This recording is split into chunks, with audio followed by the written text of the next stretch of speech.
Nako po, eto na.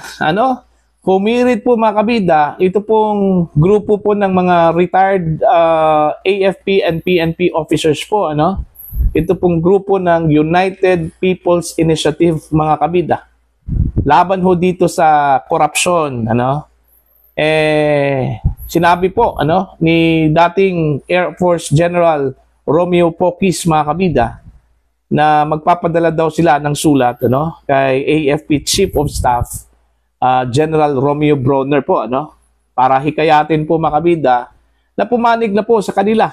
Pumanig na po sa taong bayan dito ho sa laban kontra korupsyon po. Okay? Malinaw naman po makabida na talamak po ang korupsyon sa kasalukuyang administrasyon po at yung kanila pong target sa kanilang galit po ito pong mga mambabatas po mga kabida. Okay? Kaya nga ito na po daw yung panahon para ipakita po ng AFP yung kanilang pagmamahal po sa bansa at yung kanilang mandato po na protektahan ang taong bayan po mga kabida.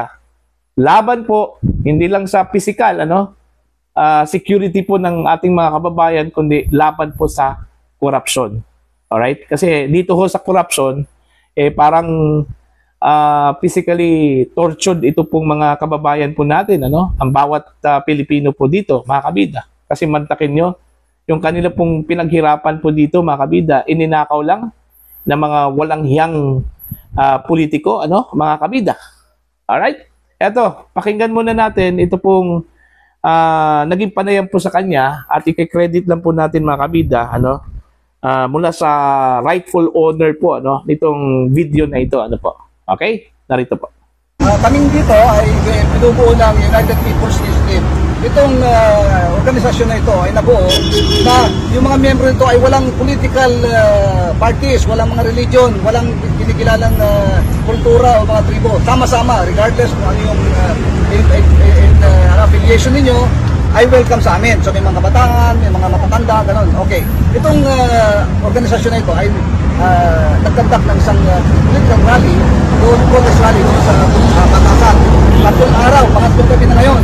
Dahil tayo ay nakikisa sa mga damdamin, hindi lamang yung pagkakismaya, kundi yung matinding galit at buot ng ating mamamayan sa Kongreso at sa Katitipan Valbuet, sa mga DBM, mga COA, kung ano-ano pa dyan.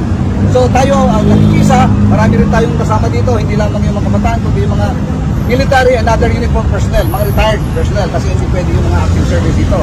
So, ito ngayon, nandito tayo dahil bukas magkaroon kami ng activity dito. Okay? Bakit ka makinandong mula doon sa Batasan? Dahil dito, bukas, magbibigay kami ng sulat kay General Bronner. Yung mga taong bayan, ito yung gusto kay General Bronner. Makikiusapan namin siya, you will urge him to support us, mga people, mga taong bayan.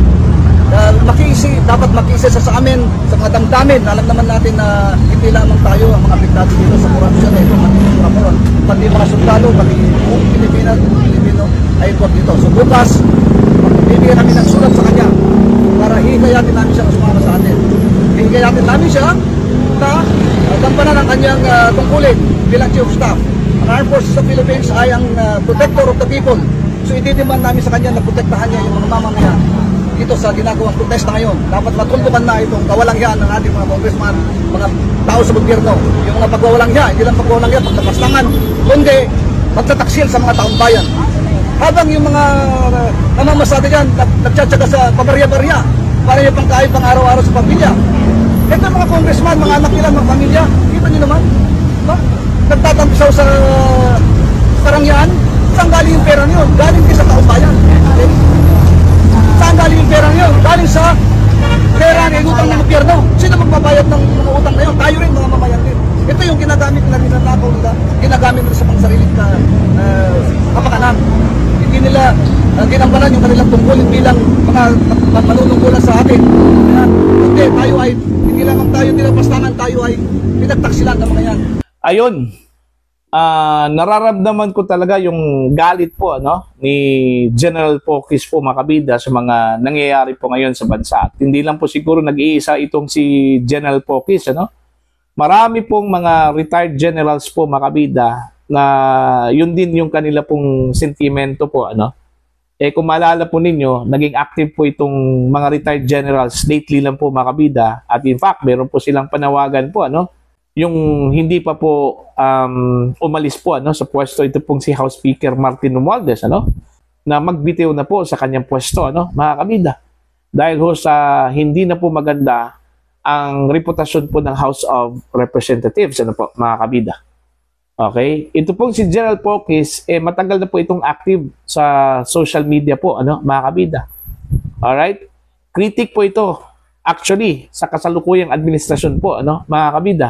Ito pong si General Romeo Pocis po, Kaya nga, isa po siya sa mga retired generals po, mga kabida, na sumali po dito ho sa mass action, In fact, yung 3 days na protest po mga kabida, dyan po sa harap po ng House of Representatives, bago ho nagbitiw, ito pong si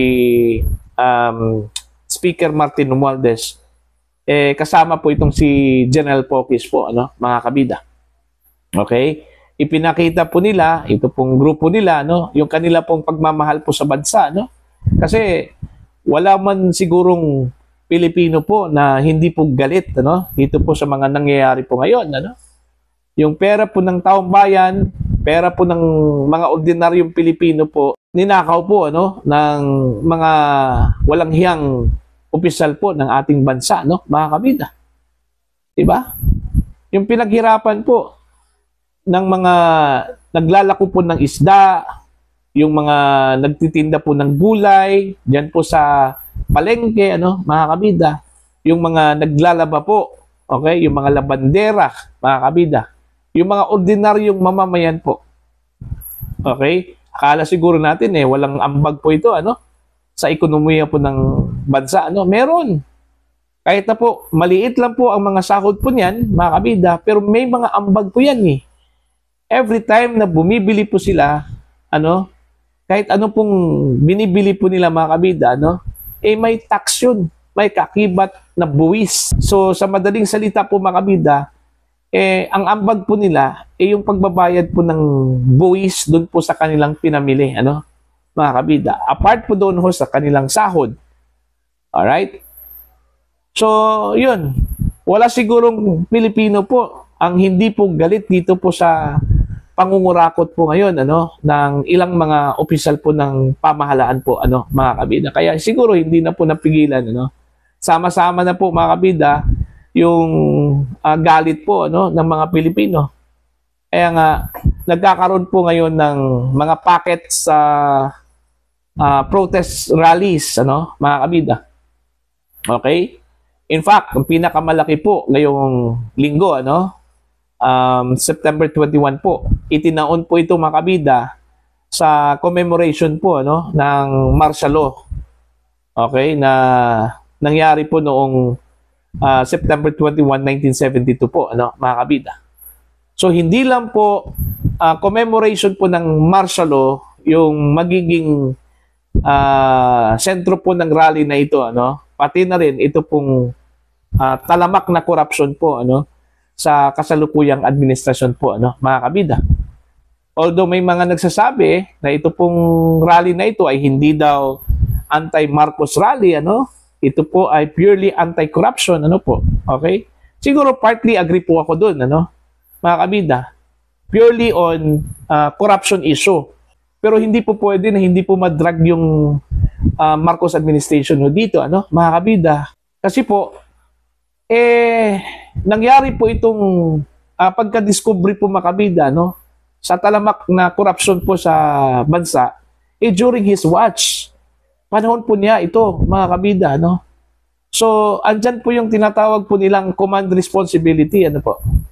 Okay? Kaya nga, imposibleng hindi po madrag yung Marcos administration dito, Kagaya ho sa sinabi po ng Malacanang na hindi daw takot ang Pangulo dito ho sa magaganap po na malaking kilos protesta po mga kabida kasi ito daw ay makaalyado po ito, makakampi daw ng Pangulo ang magrarally po dito, mga kabida. Siguro, kasi may pahayag po itong si Kiko D, itong spokesperson daw mga kabida ng trillion peso march ito pong organizer po mga kabida, no? Itong rally na ito, ano, ngayong araw po ng Linggo.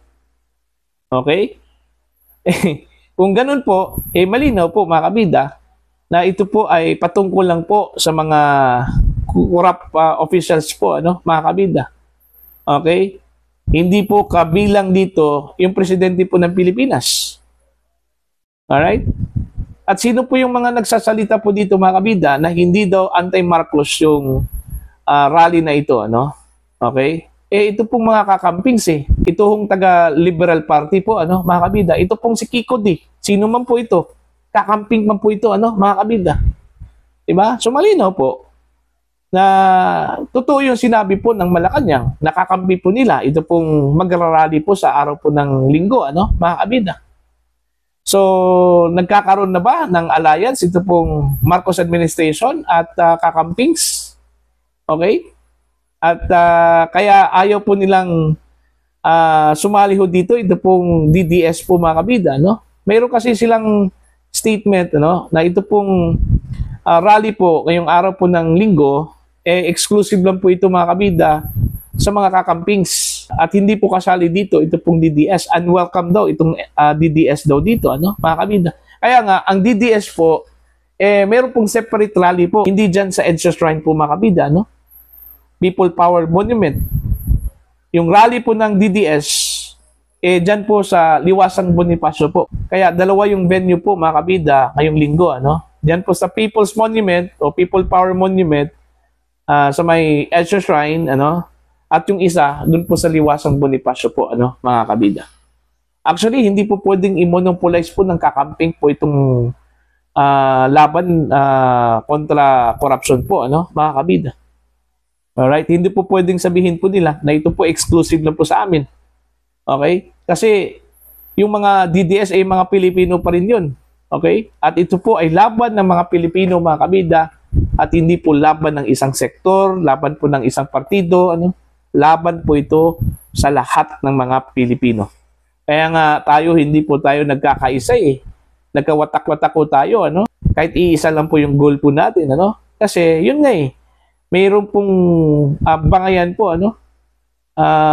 Hindi po magkakasundo, mga kabida. Mayroong kanya-kanyang interest, ano po? Okay? Yung panawagan po ng grupo po ni Pokis sa Armed Forces of the Philippines na pumanig na po sa kanila, it depends, okay? Depende na po yan, ano? Kasi unang-una po kung ang AFP po yung ating tatanungin po dito mga kabida, ang kanila pong susundin po kung ano po yung sinabi po ng saligang batas, ano, mga kabida. Yung kanilang amo po daw ay saligang batas, hindi po ang personalidad po, ano, mga kabida. Titingnan po natin. Okay, titingnan po natin, ano? Kasi ito, malinaw po ito, laban po ito ng taong bayan po mga kabida, no?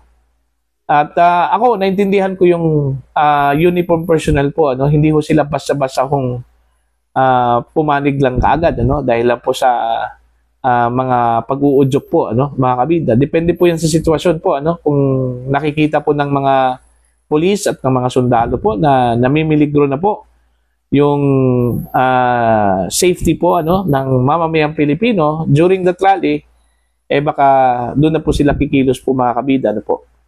Pero in the meantime, hayaan po nila ito pong mga tao po, ano, na magsalita at magpalabas po ng kanilang damdamin, ano, laban po sa gobyerno, kasi part po yan, ano, ng kanilang freedom of speech, ano po, na enshrine po mga kabida sa ating saligang batas.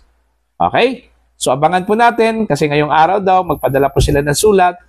Tingnan po natin kung ano yung magiging tugon po, ano, ni AFP Chief of Staff General Romeo Bronner, mga kabida. Para po sa inyong opinion at pananaw po, ano, please comment down. Sa mga hindi pa po subscribers kay channel, please subscribe. Just click the subscribe button, click the notification bell, click all para updated po kayong mga kabida sa aking mga uploads. Maraming salamat po sa inyo lahat.